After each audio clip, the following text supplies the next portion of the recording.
नमस्कार विद्यार्थी मित्रांनो, स्टँडर्ड 8साठी आपण NMMS या एक्झामची तयारी करतोय. आज आपण प्रॅक्टिस सेट 8 सॉल्व करणार आहोत. प्रॅक्टिस सेट 8 हा कन्स्ट्रक्शन अँड टाईप्स ऑफ क्वाड्रिलॅटरलवर आधारित आहे. त्यासाठी आपण क्वाड्रिलॅटरलचे टाईप्स आणि कन्स्ट्रक्शन करताना कोणते इलेमेंट्स विशिष्ट प्रकारे दिले असता आपण क्वाड्रिलॅटरल कन्स्ट्रक्ट करू शकतो हे आपण पाहणार आहोत. क्वाड्रिलॅटरलमध्ये टोटल 10 एलिमेंट्स आहेत, जसे 4 sides 1 2 3 4 sides, 4 angles and 2 diagonals, असे टोटल 10 एलिमेंट्स आहेत. या 10 एलिमेंट्सपैकी विशिष्ट प्रकारे जर पर्टिक्युलर 5 एलिमेंट्स दिले असतील तर आपल्याला क्वाड्रिलॅटरल कन्स्ट्रक्ट करता येतो. जसे की 4 sides and 1 diagonal,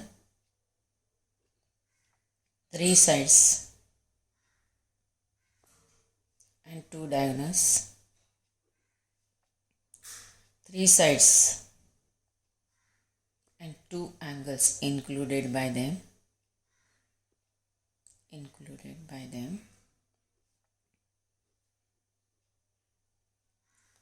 and 2 sides and any of 3 angles. 4 angles आहेत, त्यापैकी 3 angles कोणतेही दिले असतील तर आपल्याला हे 4 वेजनी हा क्वाड्रिलॅटरल कन्स्ट्रक्ट करता येतो. हे तुम्ही लक्षात ठेवायचं आहे. आणि आता आपण टाईप्स ऑफ द क्वाड्रिलॅटरल पाहणार आहोत. Construction and types of the quadrilateral. Types of the क्वाड्रिलॅटरलमध्ये फर्स्ट रेक्टँगल दाखवलेला आहे. रेक्ट अँगल म्हणजे राईट अँगल असलेला quadrilateral. All 4 angles are right angle. हा क्वाड्रिलॅटरल ABCD रेक्टँगल आहे. इंटेरियर पेअर अँगल्स सप्लिमेंटरी आहेत, म्हणून हा पॅरेललोग्रॅम आहे. पॅरेललोग्रॅमच्या सर्व प्रॉपर्टीज इथे रेक्टँगलमध्ये सॅटिस्फाईड होतात. जसे opposite sides are congruent, AB congruent CD, AD congruent BC. Opposite angles already equal आहेत. Diagonals are bisecting each other. म्हणजे P पॉईंटमध्ये diagonal AC and diagonal BD bisect होतात. त्याचबरोबर हा रेक्टँगल असल्यामुळे डायगोनल्स कॉन्ग्रुएंट आहेत. Diagonal AC congruent diagonal BD आणि P मध्ये बायसेक्ट होत असल्यामुळे AP is equal to CP is equal to BP is equal to DP. All 4 parts हे इक्वल आहेत. आणि ह्या प्रॉपर्टीज आपण लक्षात ठेवायच्या आहेत. कोणत्या properties? The opposite sides are equal and diagonals are congruent and bisecting at point P. ह्या प्रॉपर्टीज आपण इथे 2 लिहिलेल्या आहेत. तर आपण स्क्वेअर बघूया. स्क्वेअरमध्ये ऑल 4 अँगल्स 90 डिग्री आहेत आणि ऑल साइड्स आर इक्वल, म्हणून स्क्वेअर हा रेक्टँगल आहे. त्याचबरोबर हा रोम्बसही आहे. रेक्टँगलच्या सर्व प्रॉपर्टीज इथे लागू होतात. म्हणजे diagonal PR congruent diagonal QS and bisecting each other. Diagonals are congruent and bisecting each other. All 4 parts are equal. त्याचबरोबर हा रोम्बस असल्यामुळे डायगोनल्स हे परपेंडिक्युलर बायसेक्टर आहेत. म्हणजे स्क्वेअरची प्रॉपर्टी मेन डायगोनल संदर्भात कोणती आहे तर diagonals are congruent and perpendicular bisector of each other. ही महत्त्वाची प्रॉपर्टी आहे. त्याचबरोबर स्क्वेअरचे डायगोनल्स हे ऑपोजिट अँगलला बायसेक्ट करतात. PR हा डायगोनल अँगल P आणि अँगल आरचे इक्वल अँगल्समध्ये डिवाईड करतो आहे. प्रत्येक अँगल हा 45 डिग्रीचा आहे. त्याचप्रमाणे QS हा डायगोनल अँगल Q आणि अँगल Sला बायसेक्ट करतो आहे. हे स्क्वेअरच्या प्रॉपर्टीज आपण लक्षात ठेवायच्या आहेत. प्रॉपर्टीज इथे लिहिलेल्या आहेत. Diagonals are congruent and perpendicular bisector of each other and diagonals bisect the opposite angles. आता आपण रोम्बस पाहूया. रोम्बसमध्ये ऑल फोर साइड्स इक्वल आहे ती डेफिनिशन आहे आणि अपोजिट साइड्स इक्वल असल्यामुळे टेस्टनुसार हा क्वाड्रिलॅटरल पॅरलेलोग्रॅम आहे आणि पॅरलेलोग्रॅमच्या सर्व प्रॉपर्टीज रोम्बसमध्ये लागू होतात. म्हणजेच diagonals are bisecting each other, त्याचबरोबर opposite angles are congruent, angle A congruent angle C, angle B congruent angle D. त्याचबरोबर हा रोम्बस असल्यामुळे ऑल साइड्स इक्वल असल्यामुळे diagonals are perpendicular bisector of each other. इथे diagonals congruent नाही आहेत, पण ते एकमेकांचे परपेंडिक्युलर बायसेक्टर आहेत. त्याचबरोबर डायगोनल ए सी हा अपोजिट अँगलला बायसेक्ट करतोय, अँगल ए आणि अँगल सीचे दोन इक्वल पार्ट्स करतोय. त्याचप्रमाणे diagonal B D also bisect the opposite angle B and angle D. रोम्बसच्या प्रॉपर्टीज लिहिलेल्या आहेत. Opposite angles are congruent, diagonals are perpendicular bisector of each other and diagonals bisect the opposite angles. आता आपण next बघूया parallelogram. P Q R S हा parallelogram आहे. म्हणजे definition काय आहे? Side P Q parallel side R S and side P S parallel side Q R. Opposite sides are parallel to each other. ह्याच्या properties काय आहेत? तर opposite sides are congruent, side P Q congruent side S R, side Q R congruent side P S. Opposite angles are congruent, angle P congruent angle R and angle Q congruent angle S. And diagonals are bisecting each other. म्हणजे diagonal हे M मध्ये bisect करते. P M is equal to M R and Q M is equal to M S असे equal parts करते. पॅरलेलोग्रॅमच्या 3 properties आपण लिहिलेल्या आहेत. Opposite sides are congruent, opposite angles are congruent and diagonals bisect each other. तर आपण बघूया trapezium. ट्रॅपेझियममध्ये फक्त अपोजिट साईडची एकच पेअर पॅरलल असते, दुसरी अपोजिट साईडची पेअर ही नॉन पॅरलल आहे. तो आहे ट्रॅपेझियम. आता अपोजिट साईडची एक पेअर पॅरलल असल्यामुळे हे जे अँगल ए आहे आणि अँगल डी ही इंटेरियर अँगल्सची पेअर आहे, ती सप्लिमेंटरी असते.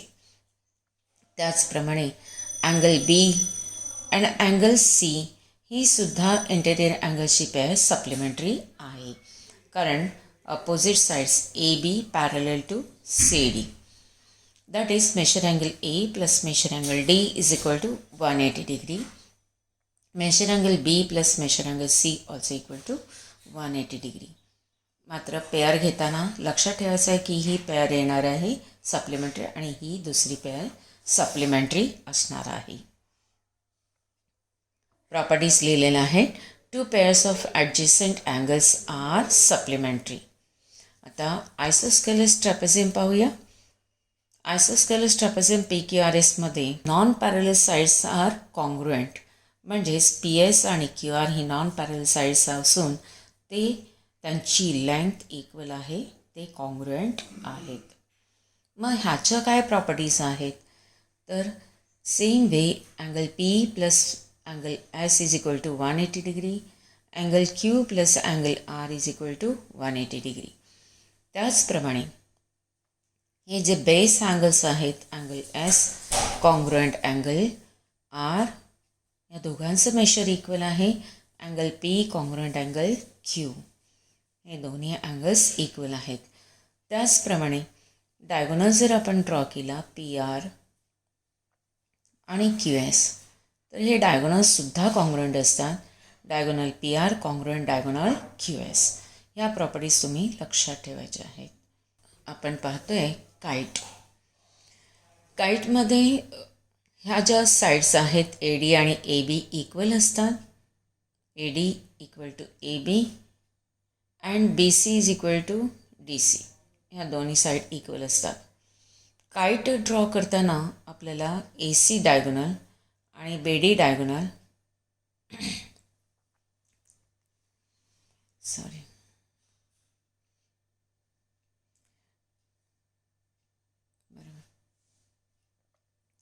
द काईटमध्ये diagonal A C is the larger diagonal आणि बी डी हा स्मॉलर डायगोनल आहे. ए सी डायगोनल जो आहे तो बी डी डायगोनलला परपेंडिक्युलर आहे आणि बी डीचे 2 इक्वल भाग करतो आहे, म्हणजे the larger diagonal is perpendicular bisector of smaller diagonal. परंतु ए सीचे 2 इक्वल भाग होत नाहीत. आता ह्याच्या प्रॉपर्टीज का आहेत ते पाहूया.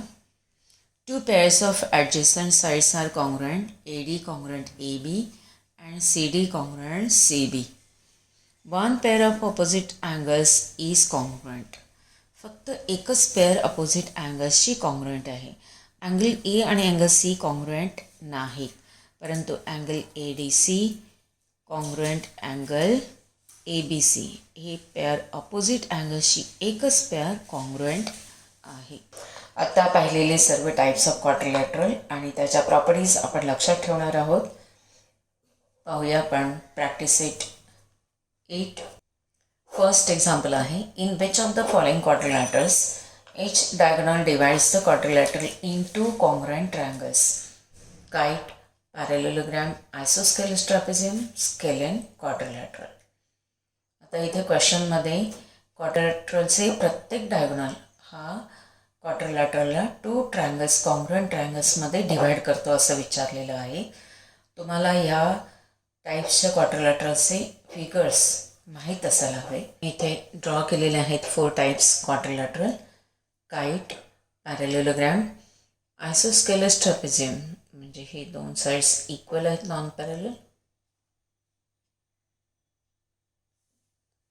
आणि स्केलेन क्वाड्रिलॅटरल. तर हा जो डायगोनल आहे काईटचा तो 2 ट्रायंगल्समध्ये कॉन्ग्रुएंट ट्रायंगल्समध्ये डिवाईड करतो आहे 1 आणि 2. पण स्मॉलर डायगोनल जो आहे तो ह्या 2 ट्रायंगल्सला कॉन्ग्रुएंट ट्रायंगल्समध्ये डिवाईड करत नाही. वरचा आणि खाली बघा हे 2 कॉन्ग्रुएंट ट्रायंगल्स नाहीत, म्हणून हा ऑप्शन येणार नाही. त्यानंतर पॅरेलेलोग्रामचा मी डायगोनल ड्रॉ करते. हे 2 ट्रायंगल्स कॉन्ग्रुएंट होत आहेत बाय ए एस एने हे 2 ट्रायंगल्स कॉन्ग्रुएंट आहेत. सिमिलरली जर हा डायगोनल ड्रॉ केला तर हे 2 ट्रायंगल्स आहेत, हे सुद्धा 2 ट्रायंगल ए एस एने कॉन्ग्रुएंट होतात, म्हणजे पॅरेलेलोग्राम हा ऑप्शन करेक्ट आहे. आयसोस्केलस ट्रॅपेझियममध्ये बघा हा जो डायगोनल ड्रॉ केला तो 2 कॉन्ग्रुएंट ट्रायंगल्समध्ये डिवाईड करत नाही, आपल्याला सहजपणे सांगता येतं. स्केलेन क्वाड्रिलॅटरलमध्ये प्रत्येक साईड्स ही डिफरंट लेंथची असल्यामुळे इथे कॉन्ग्रुएंट ट्रायंगलमध्ये डिवाईड होणार नाही, म्हणजेच ऑप्शन पॅरेलेलोग्राम हा करेक्ट आहे. In quadrilateral A B C D sides AB, BC, CD and diagonal BD are given. Apart from this, what information is necessary to draw quadrilateral ABCD? ABCD draw करण्यासाठी minimum 5 particular elements द्यायला हवे. इथे 3 sides दिलेल्या आहेत आणि 1 diagonal दिलेला आहे. आणखीन कोणती इन्फॉर्मेशन आवश्यक आहे की ज्यामुळे आपल्याला क्वाड्रिलॅटरल ABCD ड्रॉ करता येईल? तर पाहूया. इथे A B, B C, C D आणि बी डी दिलेला आहे. त्यानुसार आपण ट्रायंगल सी बी डी काढू शकतो. सी डी, सी बी आणि डी बी माहीत असल्यामुळे हा ट्रायंगल आपण सी बी डी ड्रॉ करतो आहे. तर इथे बी ए ही लेंथ दिलेली आहे, म्हणजे बीवरून तुम्ही आर काढणार त्या लेंथचं. एक्झॅक्टली ए पॉईंट कुठे आहे आपल्याला निश्चित माहीत नाही, त्यामुळे आपल्याला डी हा पॉईंट एशी जोडता येत नाही. अशा वेळेस कोणती इन्फॉर्मेशन आवश्यक आहे असं विचारलेलं आहे. तर त्यासाठी ऑप्शन्स दिलेले आहेत. Angle A and angle B are right angles. Angle C is right angle. आता इथे दुसरा ऑप्शन बघा. अँगल सी राईट अँगल देऊन काहीच उपयोग नाही, कारण आपल्याला ए पॉईंटचं स्थान निश्चित करायचं आहे. Angle D is right angle. Angle डीसुद्धा राईट अँगल दिलेला असला तरीसुद्धा डीपासून निघालेला रे हा आर्कला 2 पॉईंट्समध्ये इंटरसेक्ट होऊ शकतो. म्हणजेच एक्झॅक्ट ए पॉईंटचं स्थान निश्चित मिळत नाही. त्यानंतरचं ऑप्शन दिलं आहे only angle A is right angle. फक्त अँगल ए राईट अँगल असेल, पण एचं स्थान निश्चित नसल्यामुळे आपल्याला ए राईट अँगल ड्रॉ करता येणार नाही. म्हणजेच कोणता ऑप्शन करेक्ट असेल तर फर्स्ट ऑप्शन जो आहे angle A and angle B are right angles. म्हणजेच इथे first option angle A and angle B are right angles हे करेक्ट आहे. थर्ड एक्झाम्पल बघूया आपण. From which of the following information we can draw a parallelogram definitely. Two adjacent sides, one side and one diagonal, two opposite sides, two adjacent sides and one angle. Two adjacent sides दिला असता parallelogram आपल्याला draw करता येतो का? तर suppose ही side दिली आहे आणि ही साईड दिली आहे, तर आपल्याला हे दोन साईड्स इक्वल ड्रॉ करून पॅरेललोग्राम ड्रॉ करता येतो. पण विशिष्ट प्रकारचा डेफिनेटली जो आवश्यक असणारा पॅरेललोग्राम आपल्याला मिळणार नाही, कारण ह्याच्यामधला जो अँगल आहे तो आपल्याला ठाऊक नाही. या दोन साईड्स दिलेल्या आहेत. हा अँगल जर ठाऊक असेल तर आपल्याला हवा असलेला पॅरेललोग्राम ड्रॉ करता येतो. म्हणून fourth option two adjacent sides and one angle हा करेक्ट आहे. फोर्थ एक्झाम्पल आहे from which of the following information we can draw a rhombus definitely. रोम्बसच्या ऑल फोर साईड्स इक्वल आहेत आणि ह्या दिलेल्या इन्फॉर्मेशनवरून आपण रोम्बस ड्रॉ करू शकतो का असे विचारलेलं आहे. टू ॲडजस्टंट साईड्स, ॲक्च्युली दोन ॲडजस्टंट साईड्स देण्याची गरज नाही, कारण रोम्बसच्या फोर साईड्स इक्वल आहेत म्हणून हा ऑप्शन येणार नाही. सेकंड बघा, टू अपोजिट साईड्स. इथेही चारही साईड इक्वल असल्यामुळे आपल्याला इथे हा ऑप्शन करेक्ट नाही आहे. एकच साईड ठाऊक आहे त्यामुळे रोम्बस इथे ड्रॉ करता येणार नाही आहे. टू डायगोनल्स आणि टू ॲडजस्टंट अँगल्स, फक्त टू ॲडजस्टंट अँगल्स पाहून आपल्याला रोम्बस ड्रॉ करता येणार नाही आहे. तर हा थर्ड ऑप्शन बघूया, टू डायगोनल्स. रोम्बसच्या प्रॉपर्टीज डायगोनल्स संदर्भात आपल्याला माहीत असायला हवेत. Diagonals are perpendicular bisector of each other. तर टू डायगोनल्स माहीत असतील. सपोज डायगोनल क्वाड्रिलॅटरल ABCD मध्ये डायगोनल AC आणि BD माहीत आहेत. तर सपोज AC ड्रॉ केला तुम्ही, तर ACचा परपेंडिक्युलर बायसेक्टर ड्रॉ करून BDचे इक्वल पार्ट्समध्ये डिवाइड होतो आहे. BDसुद्धा इक्वल पार्ट्समध्ये डिवाइड होतो आहे. म्हणजेच या P पॉईंटपासून इक्विडिस्टन्सवरती D आणि B घ्यायचं आहे. BDची लेंथ ही दिलेली आहे, त्यामुळे तुम्हाला B आणि D पॉईंट्स मिळतात. ABCD जोडले, ABCD जोडले की तुम्हाला क्वाड्रिलॅटरल ABCD हा रोम्बस मिळतो. म्हणून ऑप्शन 3 करेक्ट आहे. If only one diagonal is given, which of the following figure can be drawn definitely. फक्त एकच डायगोनल दिलेला आहे, तर कोणती फिगर तुम्हाला ड्रॉ करता येईल. रेक्टँगलचे डायगोनल्स कॉन्ग्रुएंट असतात, पण रेक्टँगलमध्ये लेंथ आणि ब्रेड्थ आहे, त्यामुळे आपल्याला फक्त डायगोनल देऊन आपल्याला रेक्टँगल ड्रॉ करता येणार नाही.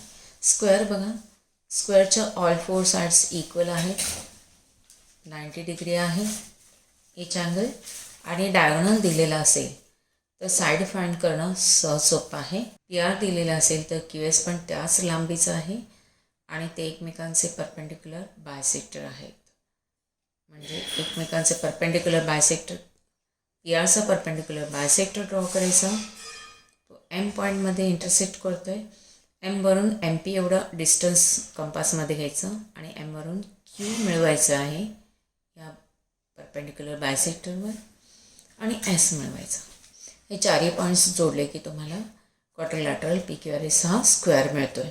रोम्बस आपल्याला ड्रॉ करता येणार नाही आहे, कारण दोन्ही डायगोनल्स रोम्बसमध्ये कॉन्ग्रुएंट नाही, त्यामुळे हे ऑप्शन्स येणार नाही. फक्त सेकंड ऑप्शन करेक्ट आहे. आता उरलेले एक्झाम्पल 6 to 20 आपण नेक्स्ट व्हिडिओमध्ये पाहणार आहोत. धन्यवाद.